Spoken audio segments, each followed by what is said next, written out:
Yeah, what we want to do now is sort of get into the nitty-gritties of it a bit, right?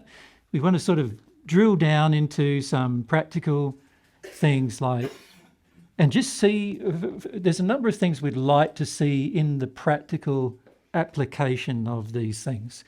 One is the relationship between a physical issue and emotional and spiritual and sexual problems. You know, we want to see the relationship between these things.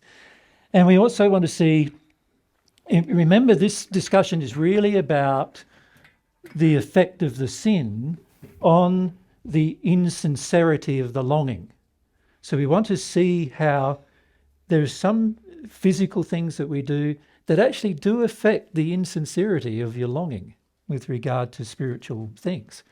And then there's some sexual things we do that also cause the insincerity to occur, and so forth. So we want to have a look at this hierarchy. And Mary doesn't like it that way around. So she likes it. She wants it to be like... Can we do a dotted other one? She would like it to see it this way around. Yeah. Like a triangle in the opposite direction, in other words. But what we would like to see is how the principles sort of play out in different aspects of our life.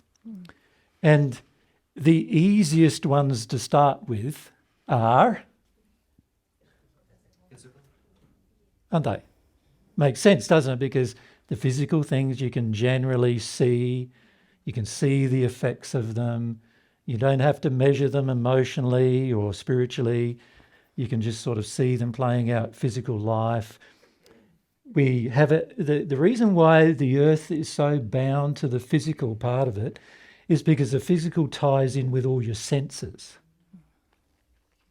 Your sense of sight, your sense of hearing, your sense of taste, smell, touch, all of those senses are where you experience a lot of the physical life. Now, of course, you can see too that the senses do hook into the sexual senses that you have and also the emotional senses that you have. So, you know, if you see a beautiful view in front of you, what do you often feel? Like you sit down in front of a beautiful view, look at the beautiful view, sometimes you'll feel this sort of sense of peace come over you. So that's an example of a physical thing triggering an emotional response, right?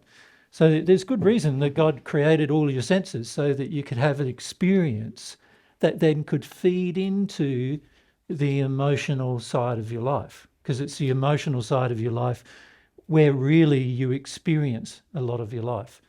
And of course, when you're also connected to things spiritually in a true sense, it's the spiritual side of life that affects a lot of your life as well, which is something that not a lot of people on earth experience much of, unfortunately.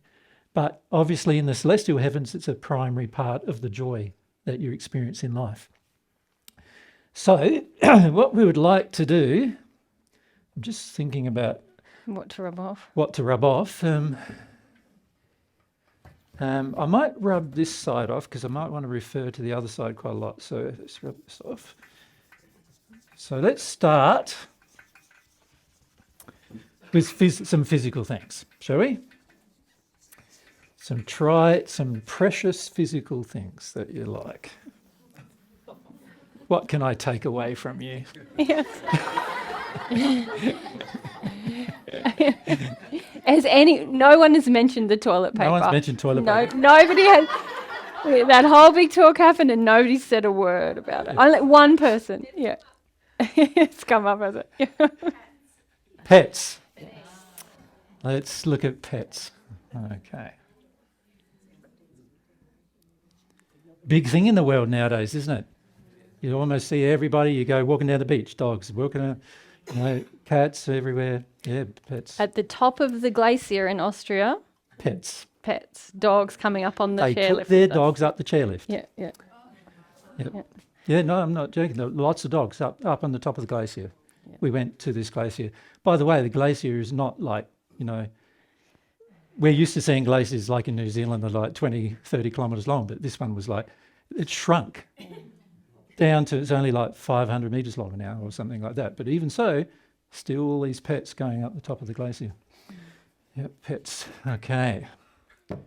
What's wrong with pets?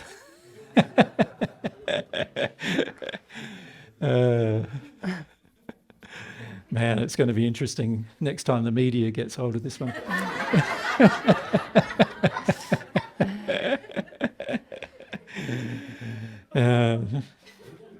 Okay.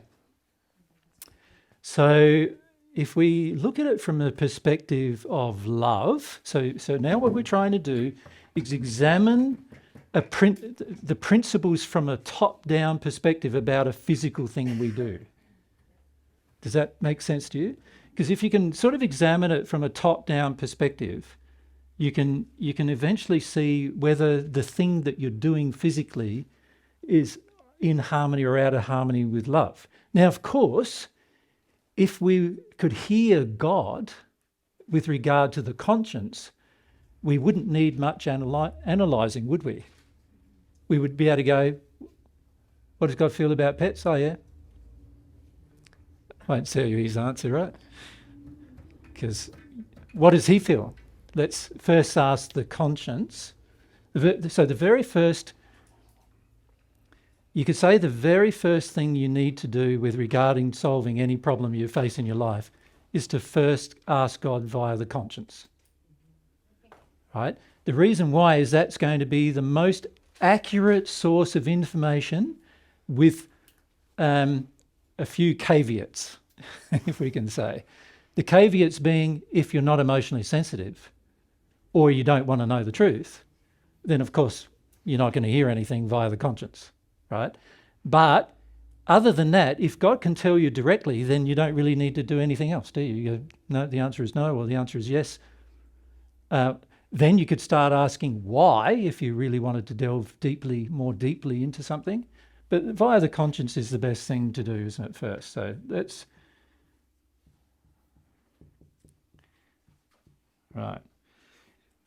Is there any circumstance from God's perspective where you should have a pet? So you ask God, how many people got yes? How many people got no? How many people got I didn't get anything? Yeah. Right. So if you ask the conscience, you can see the problem with asking the conscience is if your conscience is not developed clearly, then the answers are, and there's all sorts of reasons why it might not be. And Mary and I did some presentations some time ago about the conscience, didn't we? When we were talking about Forgiveness and repentance series of talks that we gave. I think it was done in the studio, so it'll be online, I think from 2017 or 18 or thereabouts, something like that. We talked about the conscience and how it works and what limits its effectiveness. And so it's important to understand the conscience, so I'd recommend, if you haven't seen those particular videos, to have a look at them. But one of the major issues with the conscience is that if I am not sensitive or I don't really want to know the truth in a sincere manner, because remember, we said back here, here on this page it was, we said that sin affects our sincerity. So the more sin I'm in, the less sincere I am to find the truth about a matter, because I want to continue my sin, right? So if I really want to have a pet, and that's my feeling, I really need to have a pet. So let's say maybe I live alone and I've had a pet for 10 years and I don't have much other company and all of that kind of stuff, then my desire for a pet might be very high. So I really want to have a pet. So when I have a pet, I feel like, oh, I've got company. A lot of times people treat their pet as another human that they don't have to really have any disagreement with, right? So it's a very easy relationship, right? You don't really have to worry about relationship much. You've got your pet and he does whatever you want, basically. So for a lot of people, that's very attractive. Like they've had relationships in their life and they've found them all to be, hard, difficult. It's really quite difficult, isn't it? Coming together with another person who has a different thoughts than you, different feelings than you, Different history. different history. And a lot of people get to a certain age and go, I'm over that. A pet's a solution to that. And so if I'm in that state emotionally, can you see I'm already going to have a lot of resistance to hearing a no answer, aren't I, from God? So a yes or a maybe is my preferred. And so straight away I'm not really sincere, because if God's answer is no, I'm not going to hear it, because I don't want to hear it. I don't want to hear the no, right? And so this is the trouble with the conscience, is if my desire is that I don't want to know the answer, or an answer that's positive or negative is going to affect me emotionally in some way, then of course I'm not really sincere about finding the answer, right?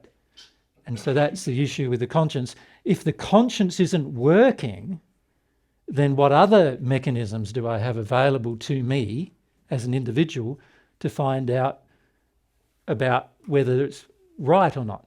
The only real other mechanism is my logical mind, isn't it, in a way? Can you see that? I would have to determine it from a logical perspective about what I currently understand love to be. So perhaps what we need to do first, when we look at the pets issue, we look at, right, what does it mean to love an animal? What do you think it means? You give me some ideas. If we use the mics. Well, is it? I might have muted it. Sorry, let's just unmute those. Might pay the. Give me that one too. Thank you. Just check that. Yes. Yeah, Thank you. Well, first I would let them free, to do their Okay. things. Yeah. So part of loving something is to give it freedom, isn't it? Right. Yes. So that's very good. What else? Lots of treats. Is that loving something? To give it lots of treats? Can you see it's not, if the treats are not healthy, then you could actually decay its life sooner than it would necessarily be. So you can see, if you look at love, the treats issue is not love. Yeah, Right? when I give myself lots of treats, I'm not really loving myself. No. Yeah. So because if you lived on treats, you can see you'd probably, or did they do that experiment where they had McDonald's for 30 days Yeah. and get got very, very sick as a result, Yeah. right? You can see if you don't have a good diet, and the same goes with animals, obviously. If they don't have a well-balanced, rounded diet, then obviously their body is going to have diseases develop, and their body is also going to have sort of all sorts of conditions that begin, and none of those things are going to be good for the animals. So giving the animal treats is not a loving act, right? Yep. Yep. Just behind Anna there, Yep. this one. Behind. Yep. Yep. Yep. Yep. And then, Not having demands or expectations. sorry, is it? Yeah. Like love of the animal would require that we don't have demands or expectations of them. That's right. So in other words, if the animal's got a role, so you can see love says there's no role. It's allowed to be what it's meant to be, isn't it? So love allowed. So an example of that is if you were married and you forced your wife in the role of cooking for you every day, that's not love, right? And it's the same if you force the dog or a cat or into a role where it's got to, it's got to be with you all the time, inside all the time, where you can pet it and all of these kind of things. Well, that's not love either, right? So obviously there'd be love is no role, right? And the opposite of that obviously is give them a role, and that's what they have to fulfill. That's sort of the opposite of love, isn't it? Yeah. What else? If we come up to back, so yeah, just first here and then back. Learning about the animal's nature.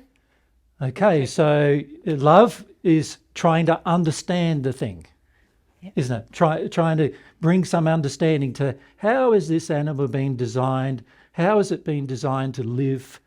And also when it comes to things like dogs and cats, really humans to a large extent designed them, didn't they?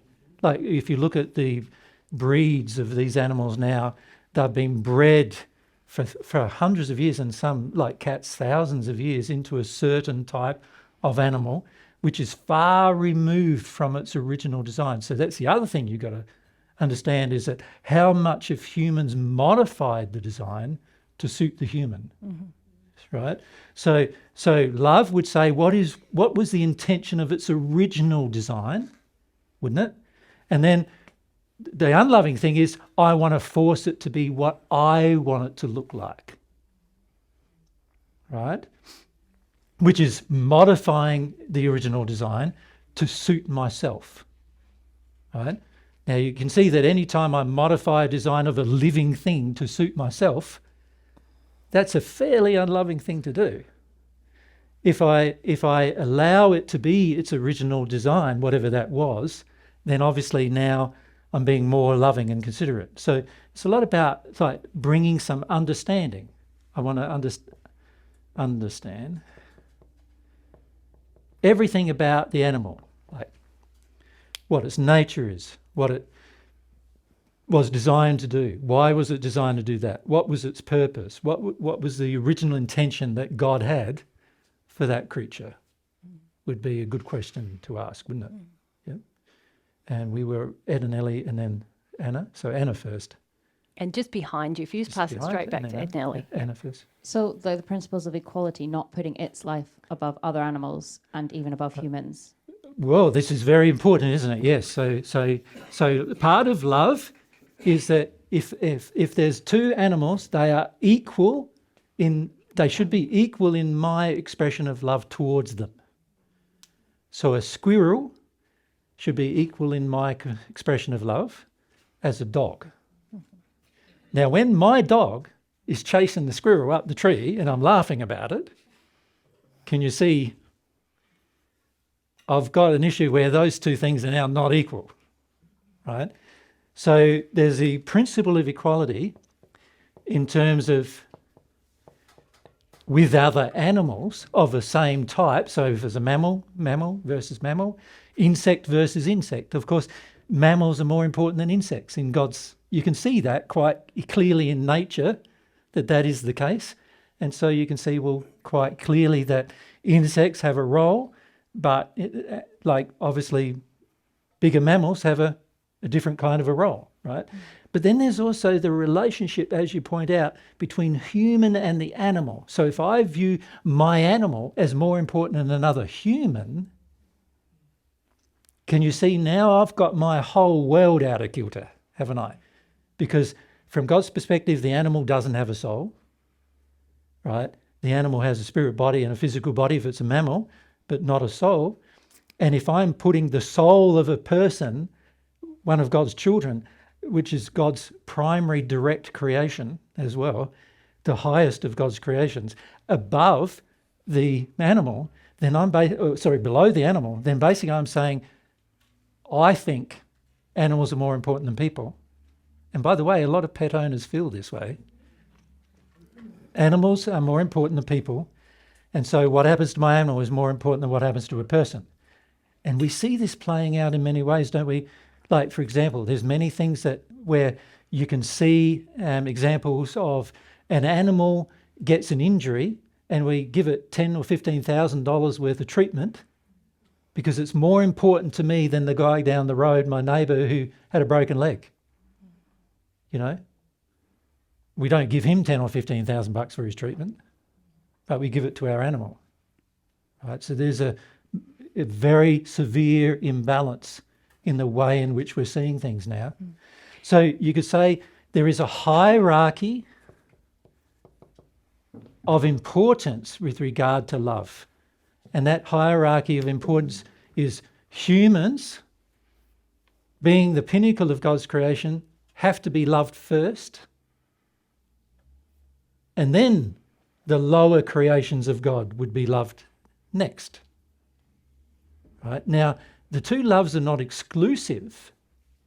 In other words, if you love a person, it doesn't mean you can't love animals, right? But you can see if there was a time when you had to show some deference to one above the other, then it should be to the human rather than the animal. So in other words, there's an accident, an animal's injured and a human's injured. Who do you care for first? Well, you have to care for the human first. That would be a part of that hierarchy, not for the animal first, right? Yeah. So somebody runs over my dog. In the process of swerving to miss the dog, they hit a telephone pole. I run over and look at what you did to my dog. Instead of running over him saying, you're okay, like, you know. These are the kind of things that we do if we've got things out of kilter, right, of love, right? Okay. Now, can you see straight away how is it with pets now that we consider these things? Now, all we've used here is a little bit of logic. We haven't even asked God at this point. But you can see, can't you, where God might be leaning with the answer, can't you? Given the fact that there are so many considerations that I haven't considered in having the pet. Now, this one of equality is very interesting. In Australia, it's a well-known fact that the average cat in Australia kills around about 190 other animals every year. And this is a pet cat, not a wild one, a pet one. So in other words, it has enough food to eat, but it goes around killing all these animals, even not for the purpose of food. And everybody says it's because of their nature. That's what cats do. And it's actually not because of their nature. It's because emotions in humans have placed the cat, the pet, above all other animals. And so the cat feels that. It knows it's above all other animals. So what does it do? It's going to treat all other animals as lesser than itself. Right? And it does it unknowingly, but because of the human saying that pet is more important than all the other animals, the cat then acts like it is. Right? This is an example of laws being broken without being knowing, really. But if you just balance that out, me keeping my cat, every year I keep my cat, I am killing 190 other animals in preference to me keeping my cat.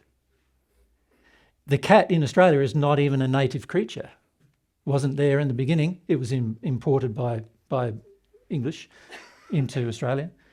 And so it wasn't even there originally. And yet this imported creature is killing and destroying most and decimating most of the natural environment when it comes to animals. Now, if I'm the person owning that cat, can you see, if I had any feeling of equality between the cat and other animals, I would at least be having a problem with that, wouldn't I? Can you see that? I would at least, if I was sensitive emotionally, I would at least be going, wow, like me keeping my cat every year is destroying another 190 animals. It's actually 186, I think it is, or something, the figure is, but close enough. And if I knew that every year I kept my cat alive until it dies, so that over the cat's lifetime, let's say the cat lives 10 years, that's nearly 2,000 other animals that have had to die for my cat. Yeah. Now, you can already see that our natural environment, you know, same here really, it looks pretty, but it's actually very decimated, isn't it? Because logging's gone on for so many years now, this constant recurring logging that happens. In Australia, it's very similar, but there we don't log much because it's just, we don't have the rainfall you have. But every time you destroy a native environment, it takes hundreds of years to recover it. And when I say recover it, I mean all the animals recover in it. So there's no chance with forestry and other operations like that for the native environment to recover. So what you end up doing is that you end up decimating species. And this is what's happened in the last 100 or 200 years or so, 300 years or so, in many newly conquered nations or newly, nations, colonized nations, of which Canada is one, right? Us in Australia, another. So we have these colonized nations that are now destroying their environment so rapidly that mass extinctions are occurring.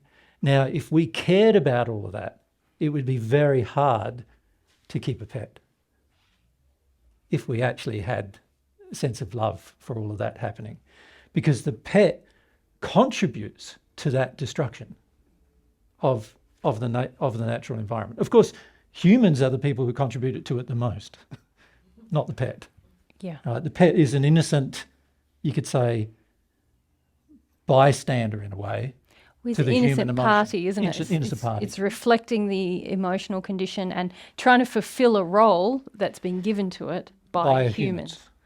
Yeah, that's what it's doing. Yep. Okay, so let's come here to Pam. There's one right next to you, Just Pam. next to you. But we have pets, and so what's been on my heart What do I lately do? is, I've never owned a pet as an adult, but I've actually been thinking about rescuing a dog in a pound. Yeah. How about rescuing the thousands of animals that have, like, in nature? Do we have the same feeling? Mm-hmm. You see, the average person goes, I want to rescue the dog because the dog's in bad condition. But what about all the animals in nature that are in bad condition, of which there's millions? Do we have the same feeling to them? Mm-hmm. Makes sense? Yeah. So a lot of us think we have the same feeling, but we don't, because our actions demonstrate we'd rather rescue the dog than rescue them. Yeah. Right? This is where we've got to get honest with ourselves, right? Mm-hmm. Now, what I'm going to say is going to get even more confronting as we talk about it, because you can see straight away that by my desire to have compassion for a certain type of animal over having compassion for all these other animals, can you see that's now created inequality in my desire, which is not loving what we've established logically as loving, right? So now remember, we're having this discussion because it was indeterminate or undetermined about what God's response was. If we knew what God's response was, we wouldn't even have to have this discussion, would we? We'd know straight away, yes or no. Bang, done, right? And if I had a pet and God's response was no, then it's going to be on me what I'm going to have to do about that. Mm-hmm. What do I do? What's God's response to that?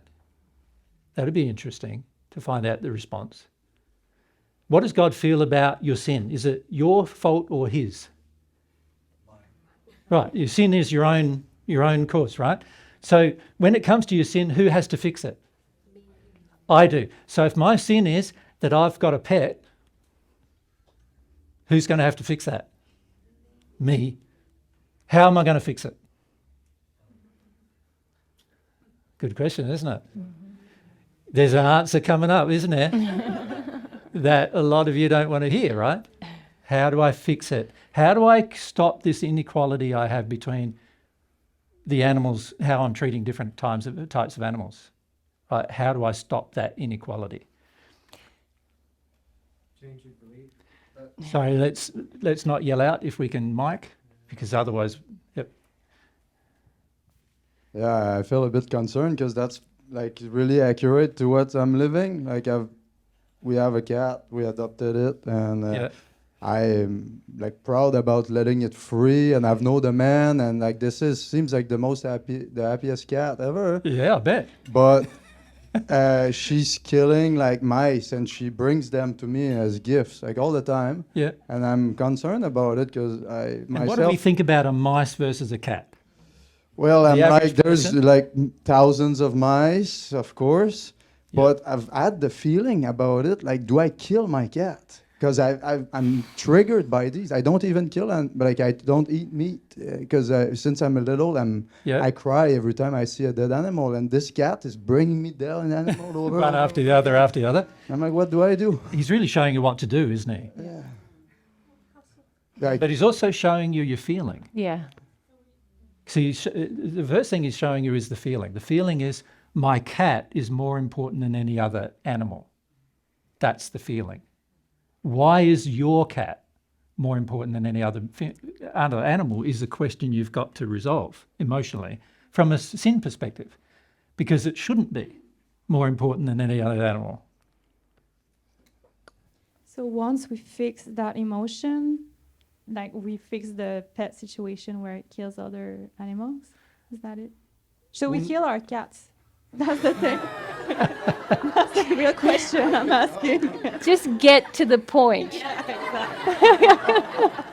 You can imagine the next news report about Mary and I.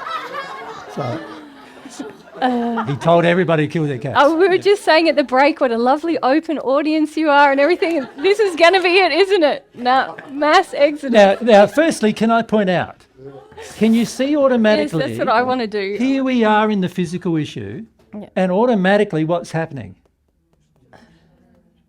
We're willing to compromise these things for that issue. Can you see that straight away? We're willing to go, oh no, like what options do I have? And then we go, what? Are we really suggesting we're going to kill the cat, or what are we going to do now? Now I'm no longer in the physical issue anymore, am I? I'm in the spiritual and emotional, the higher parts of the hierarchy now is where I am, trying to work out what is the loving thing to do, what is the best consistent thing, what is love even. See, even on this, most of you probably haven't realised that when you love one animal over the top of another, you are actually being unloving to both.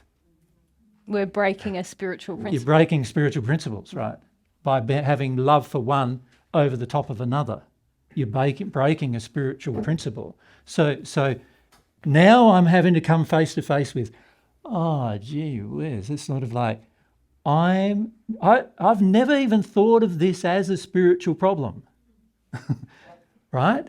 And I wanted to rescue the cat, right, because of the compassion you felt you had. But is it real compassion?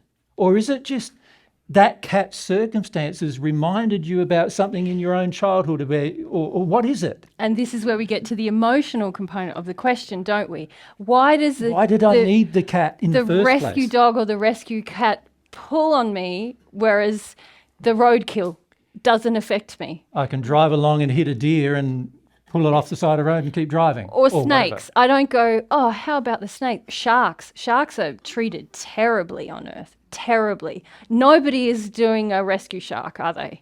They are really, I mean, it'd be hard. It'd be hard. Rescue shark, probably not. Probably not. Nobody wants to rescue them. Yeah. So it's this cuddly, cute thing. And what does it give me?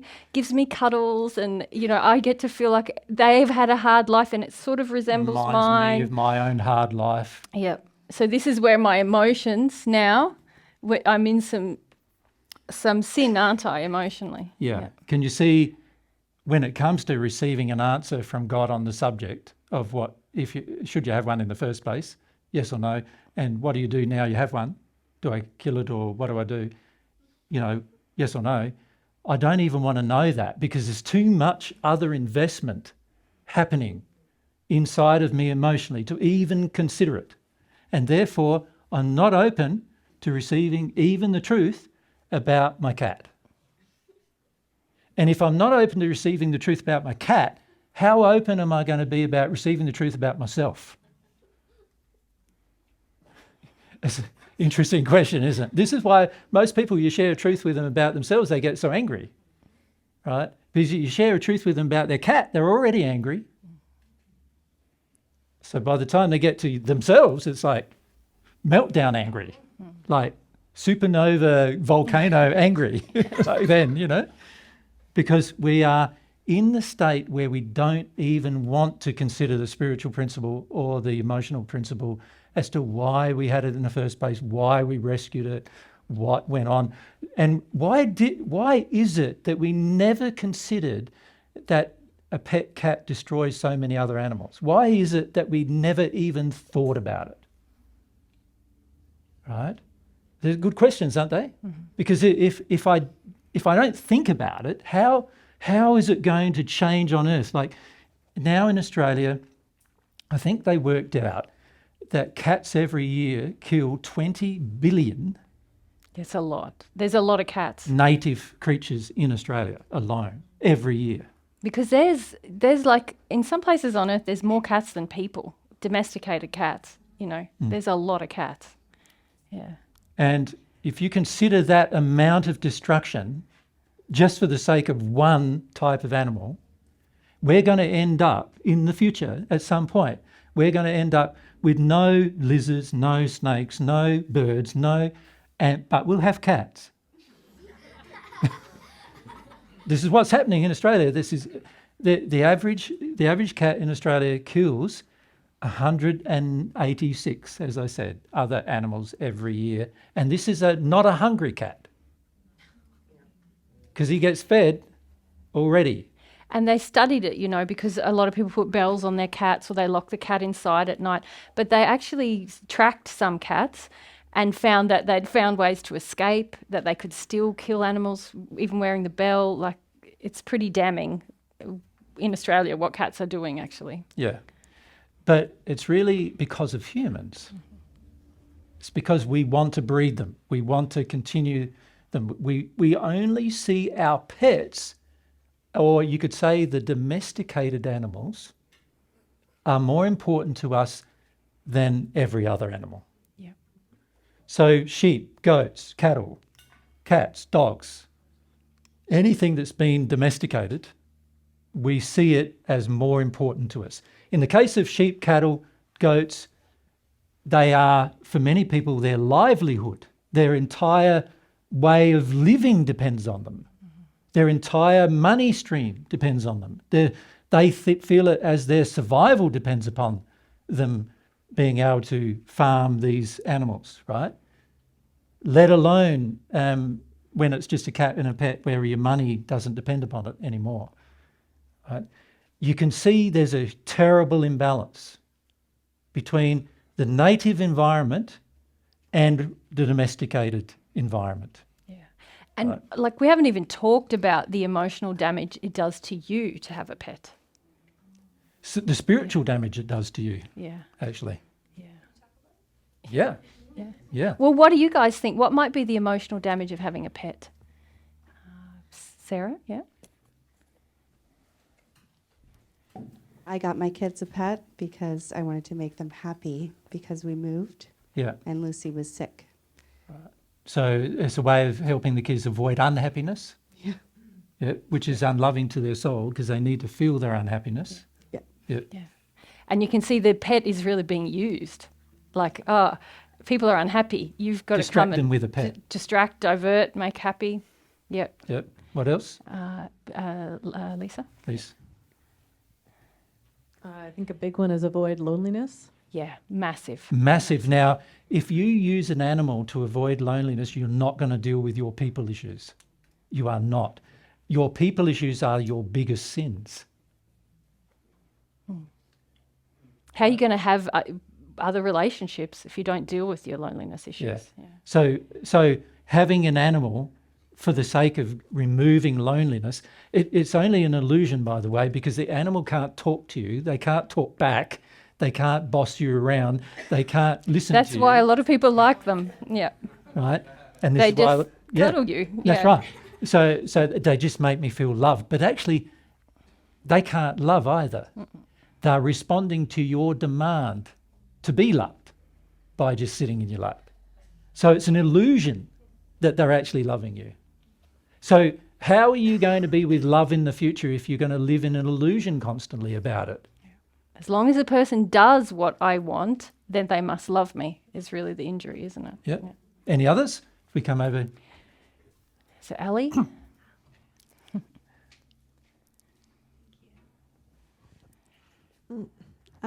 I think a lot of times people get them to help their children learn responsibility. So caring, which us included. Yeah, no, I taking understand. care of the dog, Taking feeding care the of something dog, that's walking alive. The dog, yeah. Yeah, maybe a more pure motivation, isn't it? Has anyone done that and their kids actually did the thing? Because I've met a lot of people who did it for that reason, and then yet they ended the up mum and dad finish caring up for the looking pet. after them. The mum and dad buy the food. The mum and dad. So, for example, if you're going to teach your kid full responsibility of caring for something, they should buy the food. They should earn the money to buy the food for that animal. And if they're not doing that, then you're not teaching them responsibility. If you're buying the food for them and doing all the other work for them and grooming them and taking them to the vet and all the other work, and they don't have to do any of that, then how much are they actually learning responsibility? Can I ask one more Sure. question? And maybe it's a little bit off topic, and that's fine if you don't. Yeah. I'm just curious how animals without a soul absorb your emotion. Yeah. Do you want to go there? Every single element that God created in the universe was created responding to love. Right down to the atomic structure of an atom, right the way through to a living creature. It all has been created to respond to love. And as a result, it also responds to a lack of love. Correct.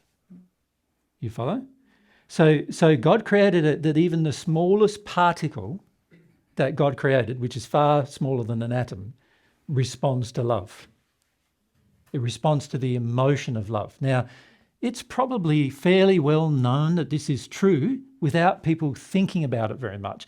Because, they've done experiments, haven't they, with things like water, and if you love the water, how the water changes its shape when it forms into ice and so forth. They've done these experiments that prove, really, that elements respond to love.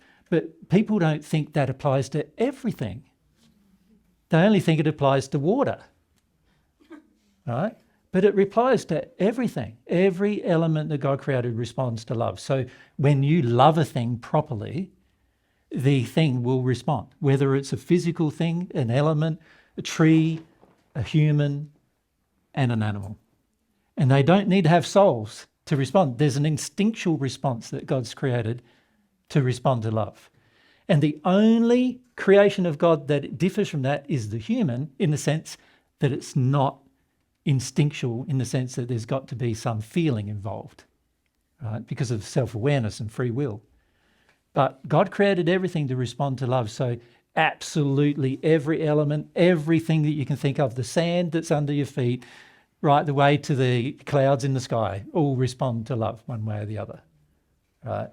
And of course, animals have spirit bodies as well. So that makes them even more sensitive, if you like, because they have, like sand doesn't have a spirit form. No. Well, it does have an energetic form, though, doesn't it? It does have a decaying energetic Yeah. form that enters the spirit world Yeah. through its decay. Yes. But it doesn't have an energetic form Yeah. in the sense of like a soul or a spirit body. So beings with spirit bodies are very sensitive to the will of souls, if you like. So, and the more higher in the hierarchy the creation is, the more it responds. So what that means is an animal which is quite high in the hierarchy of God's creations responds more than like the soil under your feet. But the soil under your feet responds less than a plant does, because the plant is higher in the hierarchy. So it gets back to this hierarchical principle with every application of law. So the thing that is the lowest responds in the least, you could say, the least actionable way, I suppose, because it's an inanimate object, right the way through to things that are animate, which are very complex beings. They respond in the most way. So when you love them, they feel that love, but they don't know it's love.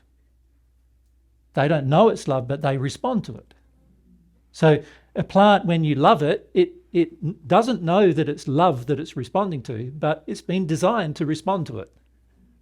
So that's why it will do well if you love it. Yeah? Yeah. If you think you're loving it, but you're really just needy for it, It'll die. Yeah. Yeah. And there's also been experiments done along these lines, but again, not applied to everything in the universe, not applied to everything we do. Yeah. So we go, Adrienne, and then straight behind. I have a question about God. So we've created all this sin, and so we can ask God, are pets a sin? And if our conscience is clear, we'll get a yes or no answer. But if we ask God, what do I do now about my dog? Do I kill him? Is God actually going to even answer that question because it's our creation?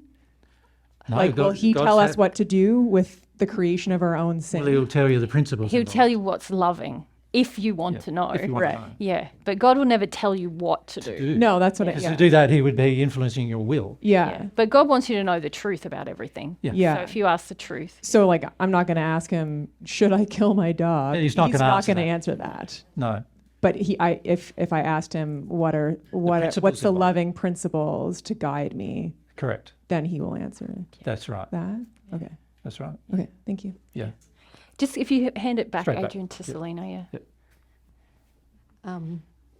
Using animals for mental health therapy, for people with mental health issues, for emotional therapy. Not a good thing. No, I know. That's why I wanted to talk Yeah, about it. And also the... what Again, you're we could talking ask God, couldn't we? With the, yes. But can I explain the logic of it? What's a mental health problem? Emotional problem, yes. So if you're using an animal to avoid an emotional problem, is that going to be good? No. No, for No, the soul of I the know that person. from personal experience. It's not That's here. I right. just wanted to... Yeah, That's it's right. just, you're just listing the things why we have Yeah, I'm animals. just still listing, yeah, because that one is personal for me. That's right, yeah. So what we end up doing is, you see, there's all sorts of reasons why people say they have a pet. Right the way from just I want one, right the way through to it's essential for my life, kind of range. If we look at all of them, the majority of them are selfish and without any real love for the pet, right? Or the pet's life, or its way, or the lives of other animals that we are putting lower than our pet, right? So And we're not looking at any of it. why don't we talk about service animals then? Guide dogs and dogs that respond when someone's going to have a fit, or drug dogs, or what do you think? What do you think God thinks? Oh, no. Like using animals to correct our bad behaviors just feels wrong to me at any level. Are you sure? Yeah. Like let's say one of the things humans need is fibers. We need fibers in order to create clothes. And some of the best fibers are wool. Wool is a fantastic fiber. It's got a lot of properties that are great for living long-term good. And to get wool, we have to have sheep. And if we have sheep, then somebody's got to farm the sheep. And then how do they farm the sheep? If there's just one person farming the sheep, he's going to need something else to help him farm the sheep. He's probably going to need a dog to round up the sheep at times when they need to be shorn and things like that, right? He's going to need those things, right? Now, can you see we're starting to love people? And we're starting to love the animal for what it's doing for people as well. The animals have a role now, not a role that we've defined for them because it's something that is already part of their nature, but we're not harming them specifically, depending on how we do that farming. Yeah, there is harm done. There is harm done. Currently on Earth, there's a lot of Currently harm there is, done. but it doesn't have to be. A lot of it's due to expedience and due to money and so forth, right? Not due to the fact that you could farm a sheep in a loving manner, couldn't you? You could choose to do that. Of course, not many people on Earth do, but you could. Now, if you did that, and the farmer, of course, a farmer who's producing an essential thing for people on Earth he shouldn't have to go and buy his tractor, and he shouldn't have to go and buy food, and he shouldn't have to go and buy anything because he's producing things for the rest of us to live, right? He shouldn't have to worry about the money all the time. He shouldn't have to worry about the fuel, and he shouldn't have to worry about anything.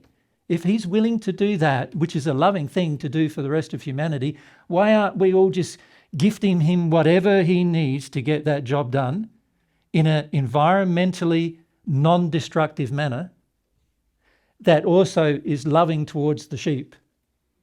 Why aren't we gifting him those means? Now we're talking about something that may be loving. We can ask God about that. And you'll get a lot more clearer answers about what is loving and what isn't when you receive information about that. I find this question really interesting because Giz and I don't eat animals or consume any animal products. And, most people we know are vegans. But a lot of vegans that I've met are very concerned about how sheep and cattle and, sheepdogs and these kind of animals that are typically kind Domestic. of domestic but used for consumption, if you like. Very concerned about that. But many of them have pets.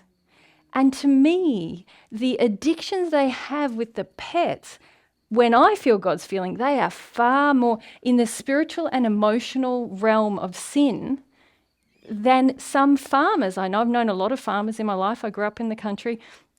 Some farmers have a very respectful relationship, say, with their dog, and don't use their dog for emotional and spiritual addictions. There's almost a contract between them. They both work hard, they work alongside each other. So there is still a question, is that loving or not? But I find it interesting that very often he's viewed as the abuser of animals, and the people at home with their cats that come and have to sit on them while they watch TV and, you know, fill the gap in their marriage or whatever, that's not seen as abuse, that's seen as love. So this is where examining the spiritual and emotional aspects of our life, if we're very sincere, we go, oh, I'm using this animal to avoid an emotional problem, rather than I'm in a contract with this animal to get a physical job done. We're going to work together to get a job done. Yeah.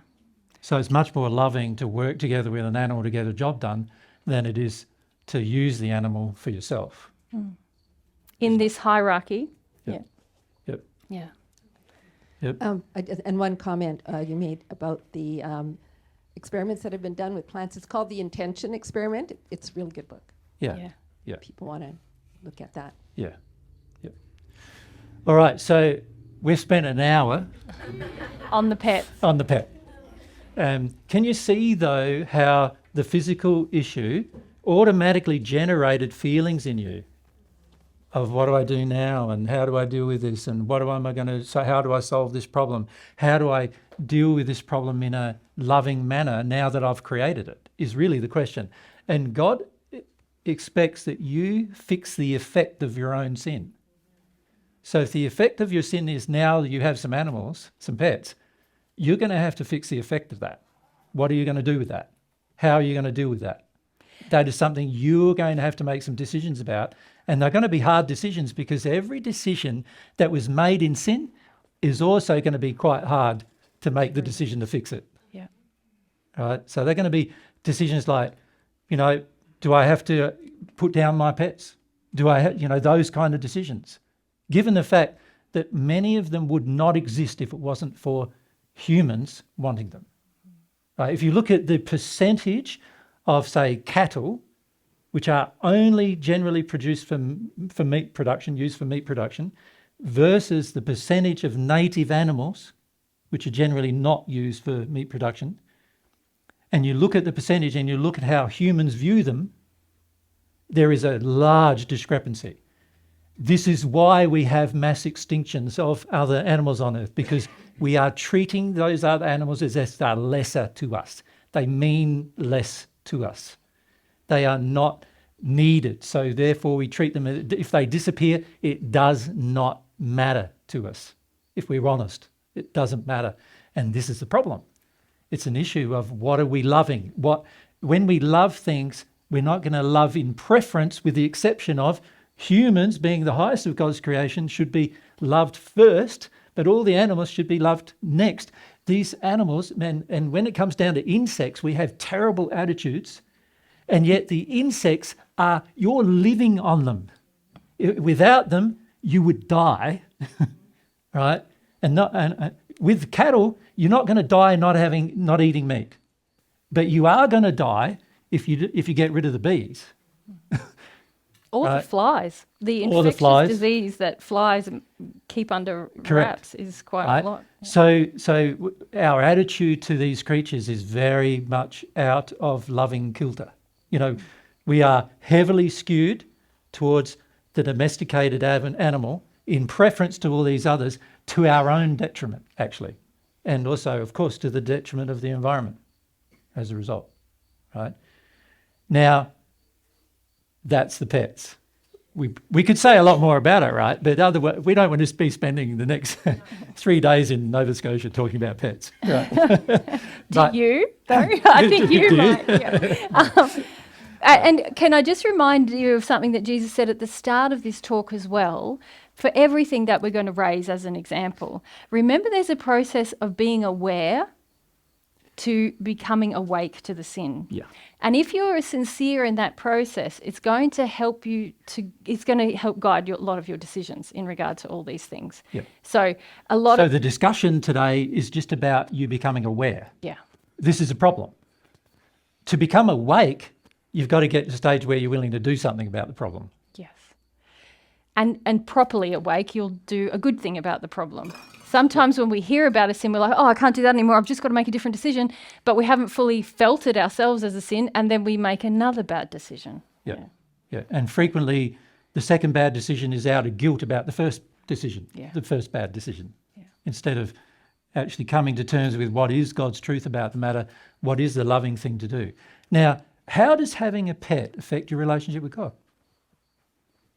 It's a good question.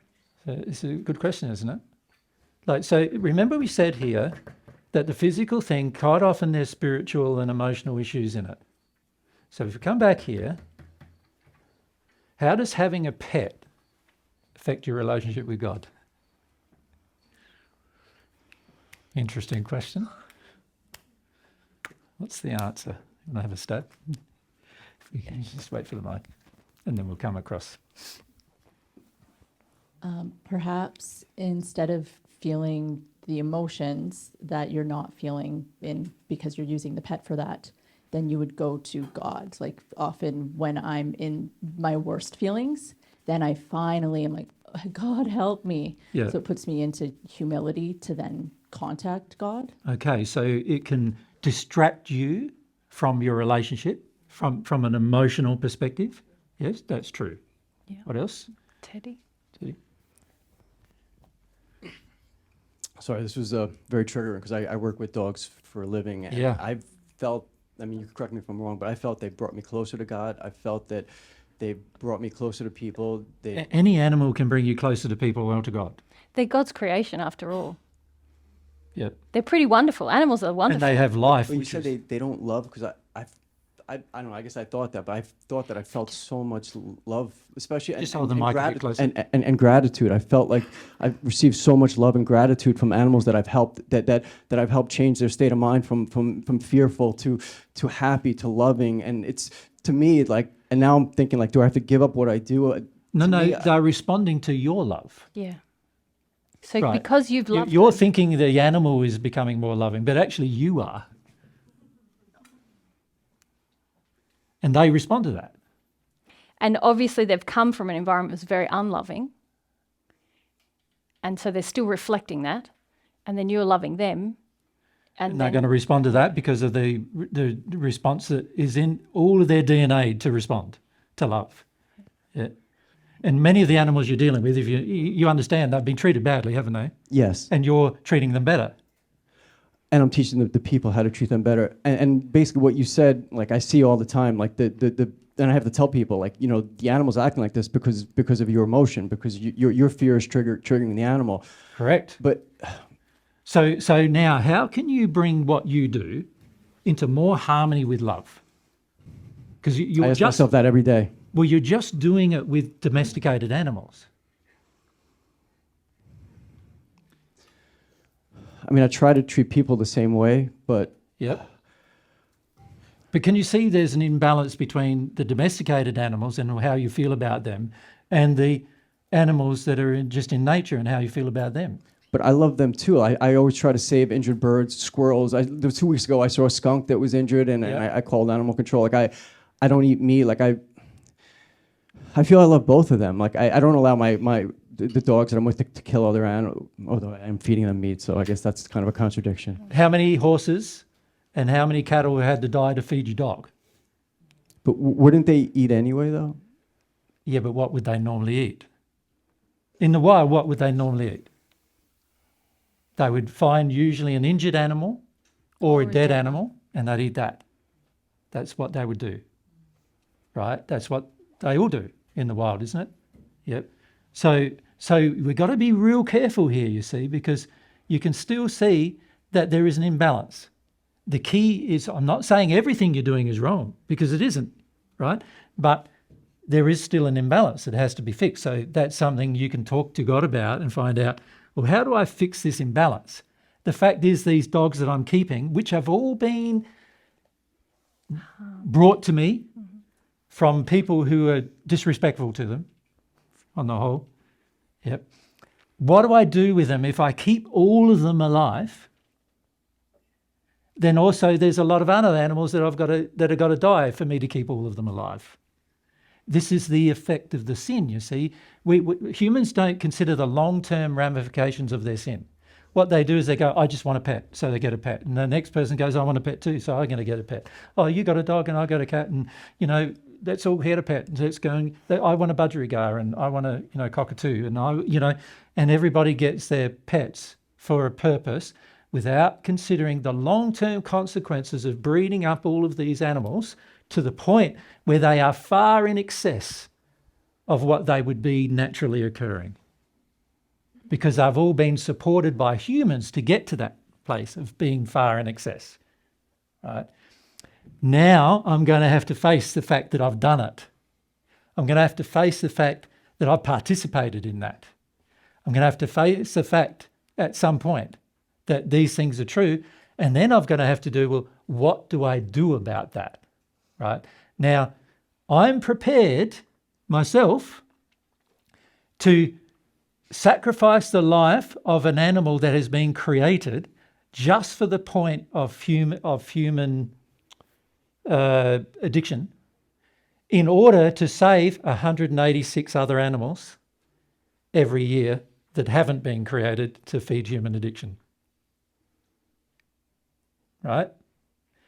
So what we do at home is we have a cat trap to catch all the cats that have been released, because there's so many being released from, they started out domestic, and we catch them and we take them to the closest RSPCA in Australia, and they put them down. We pay for them to get put down humanely, right? And the reason why we do that is we're saving all these other animals. And what triggered it for me was I went into my shed at home, right? And this was many years ago. I went into a shed at home, and lined up in a neat line were 9 tails of other animals that the cats in our environment had killed, and they'd lined up all the tails like a trophy along inside of our shed. And these were all little tiny possums in Australia called sugar gliders, which are becoming rare to extinct. And it had killed, just on our property, 9 of them, right? And I'm going, here's something that humans have created. What am I going to do to fix it?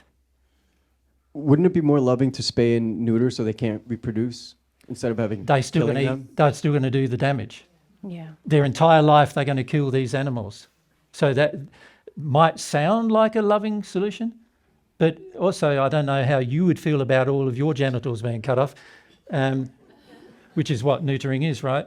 So I don't know. I think the animal would prefer living in the spirit world than having that. So I can see, like I've looked at all the, all the possibilities here, and I can only see one answer, which is I've got to fix the sin of the human by taking an action which I don't really want to take, but it needs to be taken for the sake of all the other animals, right? And that I'm being the most loving making that decision. Now, that's my decision, right? I'm asking you, what's yours? Now, can I just stop the whole discussion as well? Because can you see how little the issue is, in the sense of, we think this physical thing is such a hardly even thought of, right? And yet how big the issue is. Like it's issues relating to spiritual and emotions that you're having, and also spiritual beliefs that we have are relating to it as well. Example of that, the spiritual belief that an animal loves you. It doesn't love you, it responds to love from you. That's That's a spiritual truth.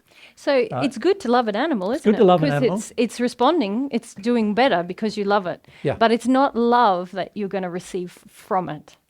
Yeah. When we went to our property where we are now, it was about 20 years ago now. 20. Yeah, probably. 18 years ago. When I went there, there was hardly any grass because the goats had eaten a whole lot. There were hardly any young trees because the goats had eaten all of that. It was a goat farm. 40 acres. There were no birds aside from blackbirds, right, which is a breed of bird in Australia, and crows. Two species of birds. That was all there was. There was nothing for them to eat or to live in or to breed in or nothing. Now, we did a lot of work environmentally to improve that. Now we have over 60 species of birds. It's a lot of birds. On the same property, right? And the animals are just like improving, even though our conditions are very harsh, the animal levels are improving as a result. Now, that's because we love them. And we're willing to do the work to improve their environment. Before Mary and I make a veggie garden, we haven't got a veggie garden yet. We're making a garden for the animals first. Because we're going to be in the future very dependent upon these animals. And also, if I love them, I will care about them. The fact is most of them don't have enough food or anything to live in, no shelter. And as a result, we've got trees growing on the property when our neighbours have trees dying on theirs. We've got animals, more and more animals on our property than our neighbours have on theirs, more birds on our property than the neighbours have on theirs, and so forth, as a result of just loving them, providing an environment for them, right? But in the process of having to do that, we've had to consider what effect are all the domesticated animals having on this natural environment? It's absolutely devastating, is the answer to that question, right? Now, if I loved, I would know that. And if I loved, I would do something about that. I would change that. And I wouldn't use any emotional justification to stay unloving. Right? Now, the whole reason why I brought that up was an example. It wasn't even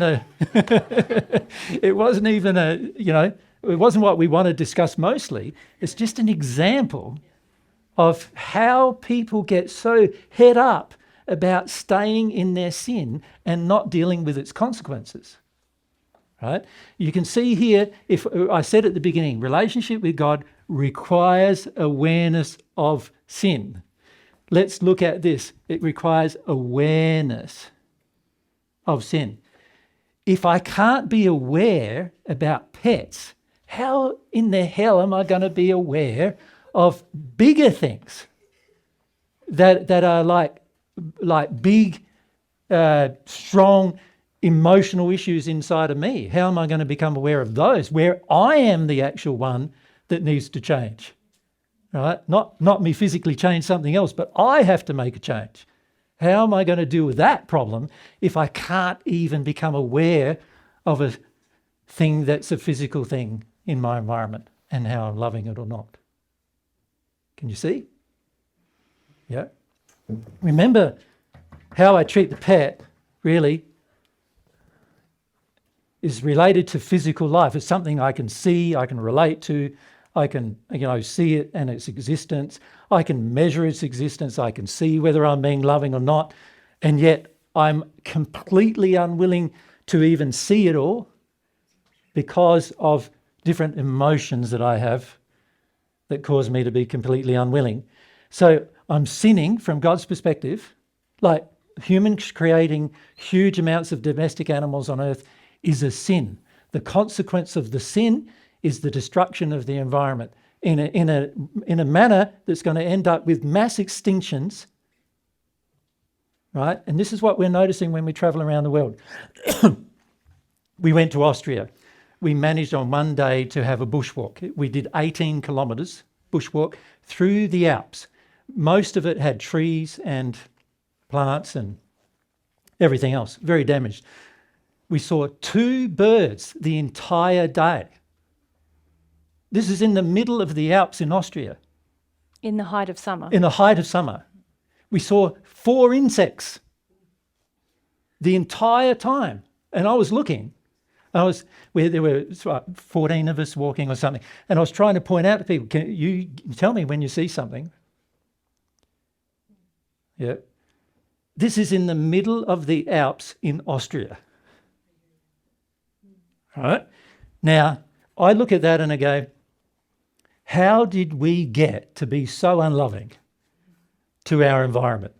Where now, and we asked people locally and they said, look, 20 years ago it wasn't like that, even 20 years ago.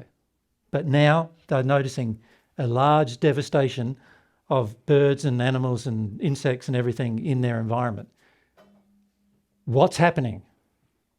Like if I love, I want to know. And if I love, I want to do something about it. Right? It starts with me doing something about it, doesn't it? Yeah. And so, we went to Portugal. Portugal, there's a lot of introduced species, and we can see the effect of the devastation of those introduced species on the natural environment, right? Everyone was going down the beach, driving past the devastation to get to the beach, driving past the devastation to get home.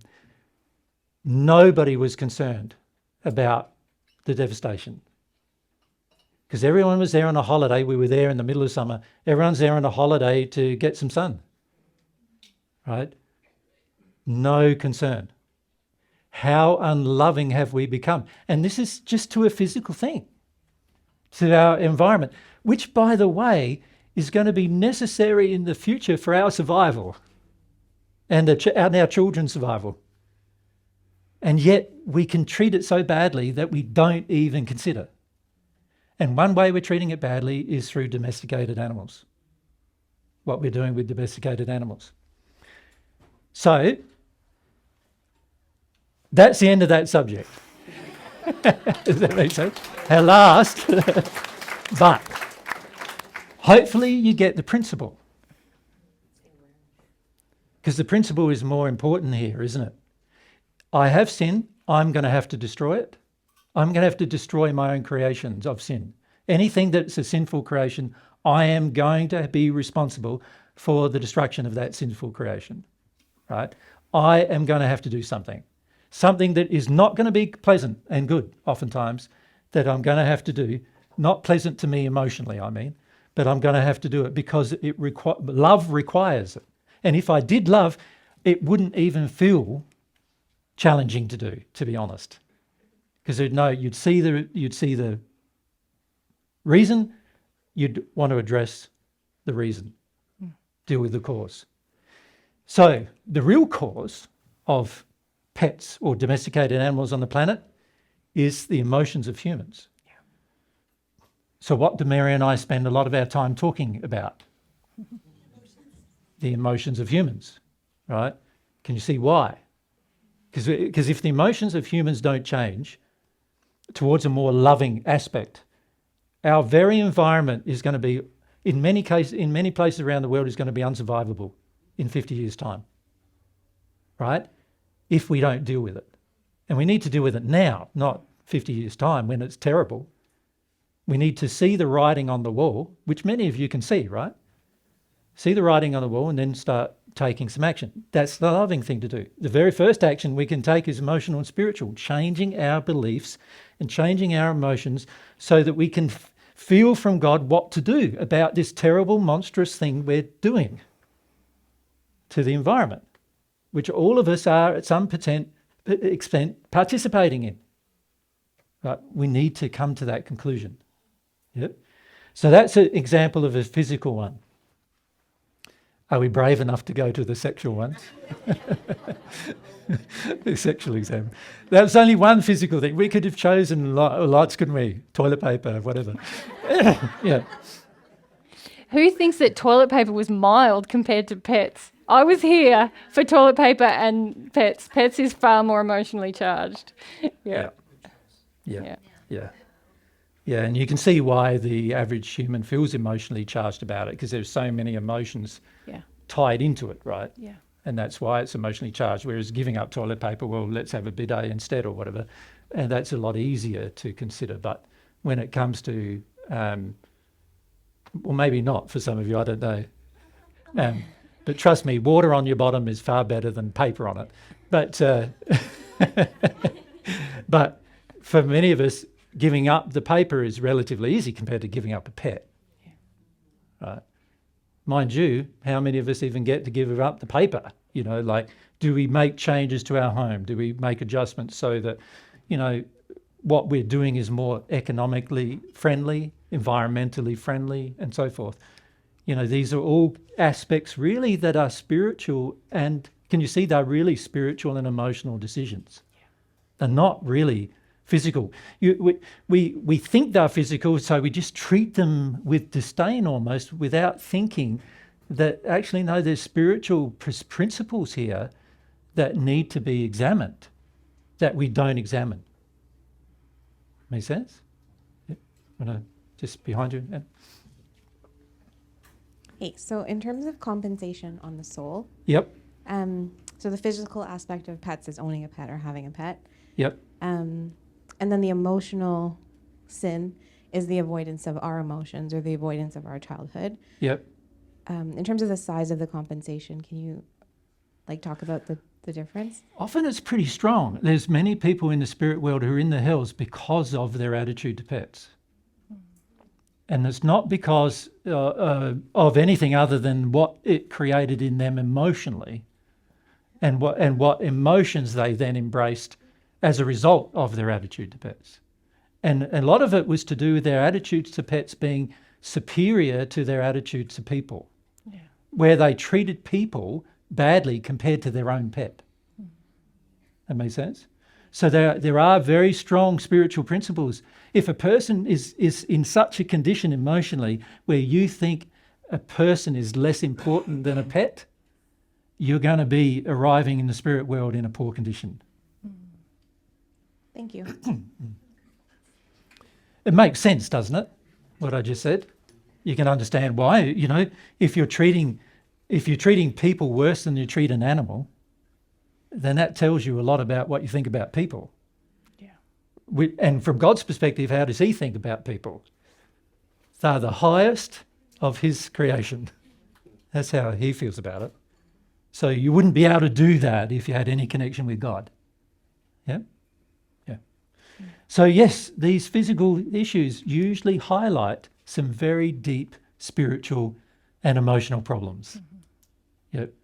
Which is good, because then we can solve them, right? Without the sin being aware, without the sin becoming aware of the sin, how do we get to a point where we're awakened to it? Yeah. You know, if we just go along our merry way, pets, without considering the ramifications, without considering those ramifications, then really we're not aware. And if we're not aware, we're never going to be aware of the emotions or other things involved with them.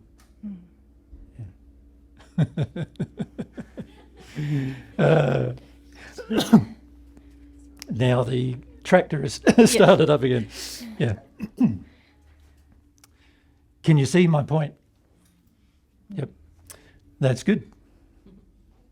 Can you see how tricky it is emotionally? Pretty tricky with the sin, isn't it? Yeah. You see, many of your comments was the sin fighting for itself. Yep. And that's what it does. It sort of says, but I want to be here. I want to be here. Keep doing it. You know, we can bring these things into harmony with love, and it's going to require the effort of many, many people to do so, right?